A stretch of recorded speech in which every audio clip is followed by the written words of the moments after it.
Morning everyone. So our topic for today is dividing polynomial using the long method. But before kita mo sulod diri or before tayo pumasok dito sa dividing polynomials, ipapakita ko muna sa inyo kung paano mag-divide ng simple numbers lang.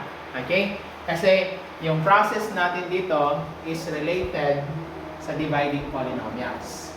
So, ang pattern sa pag-divide ng numbers, of course, we divide, multiply, then subtract. So, 19 divided by 5. By the way, itong 19, ang tawag natin sa kanya, this is the dividend. And kaning 5 nasa labas, ang tawag sa kanya ay divisor. So, sa pag-divide, we divide the dividend with the divisor. So, 19 divided by 5. So, the answer is 3. Okay, so 3.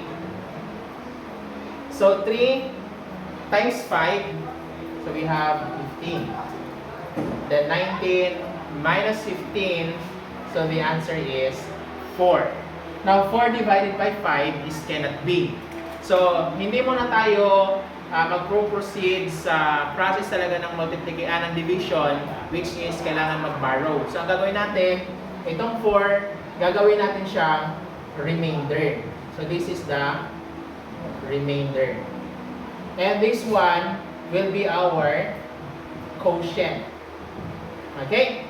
So, sa pagsusulat ng final answer between 19 divided by 5, so the answer is 3. Ang remainder natin na 4, and then gagawin natin siyang fraction form. So ilalagay natin sa ilalim ang ating divisor. So our answer is 3 and 4 over 5. Now, ano ang relationship ng problem na to dito sa ating dividing polynomials?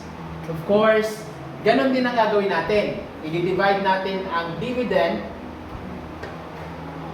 kay divisor. Or si divisor ang mag-divide kay dividend. Okay? So, in dividing polynomials, ang ipinag-divide natin is only the first term of our divisor. Again, sa pag-divide ng polynomial, ang i-divide natin is only the first term of the divisor.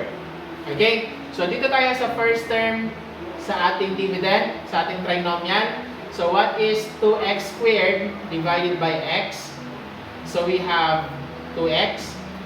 Then, after natin makuha ang quotient, i-multiply naman natin siya dito sa ating divisor. Sa first term at sa second term. So, 2x times x. So, we have 2x squared. And then, 2x times negative 3, we have negative 6x. Then, after that, of course, we're going to subtract. Gaya ng ginawa natin dito. Ang pinagkaiba lang is we need to change the sign of our subtrahend or our operation from minus to plus.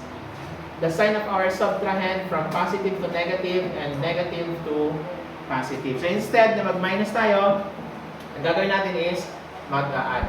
So positive 7x plus positive 6x.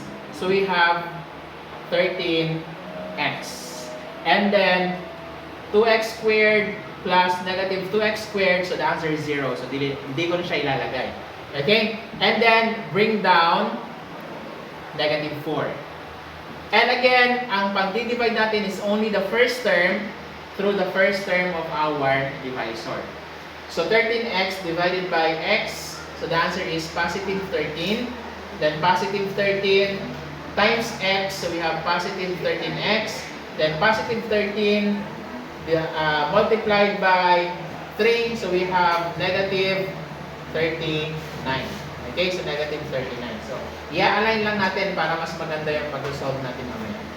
And then minus. Again, from minus, i-change natin siya sa addition. Ang positive 13x natin, from positive to negative, negative to positive. So that is the rule in subtracting polynomials or integers. Now, instead of minus, may mo siyang plus. Magiging plus siya. So negative 4 plus positive 39, so the answer is positive 35. And then 13x plus negative 13x, the answer is 0 and di ko na siya isusulat kasi 0 naman siya. So as we can see, our remainder here has no x. So wala na siya x. So ang mangyayari, ito na ang gagawin nating remainder. Okay? So gaya ng ginawa natin dito kanina, ang remainder natin will be our numerator and our denominator is our divisor. Okay? And then our quotient is the whole number. So kung isusulat natin ang final answer natin dito, so we have 2x plus 13 plus our remainder which is 35 over our divisor x minus 3. And this is our answer.